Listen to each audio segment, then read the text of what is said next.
بخیر روزه مبارک شه ټول مسلمانانو ته خدای دې وکړي چې ښه عملونه نصیب شي.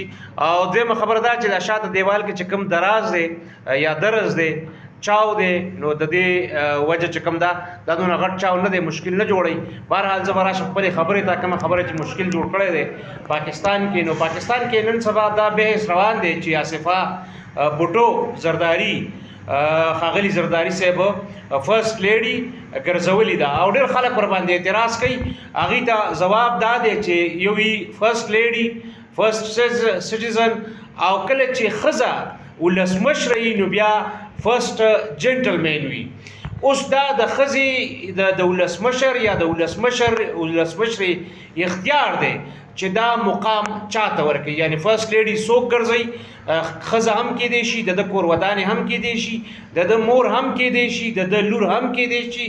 او کله چې ولسمشره وي نو فرست جنټلمین نه صرف دا چې د دې خاوند کیدی شي زوی هم کیدی شي پلار هم ګرځولی شي څوک هم دا ډیزګنیټ کولی شي دې ټایټل ته. او دا یو آنرري ټایټل دی.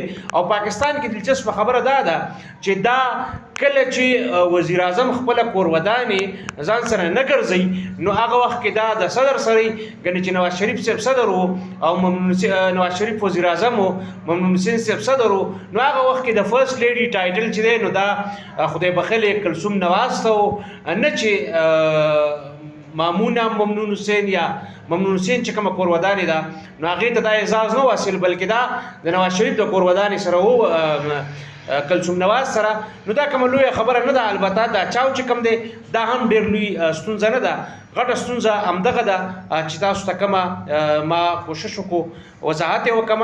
او دا سرمونیل غوندې پوزیشن دی صرف او صرف پروټوکول ورته د فرست لیډي یا فرست جنټلمین میلاویږي یا فرست سټیزن. صدر پاکستان کې څه زیات اختیار نه صرف یو دستخطونه او سرمونیل غوندې پوزیشن په ځینې ډېرو کم مواقعو کې دته ضرورت راځي چې خپل اختیار استعمال کړي.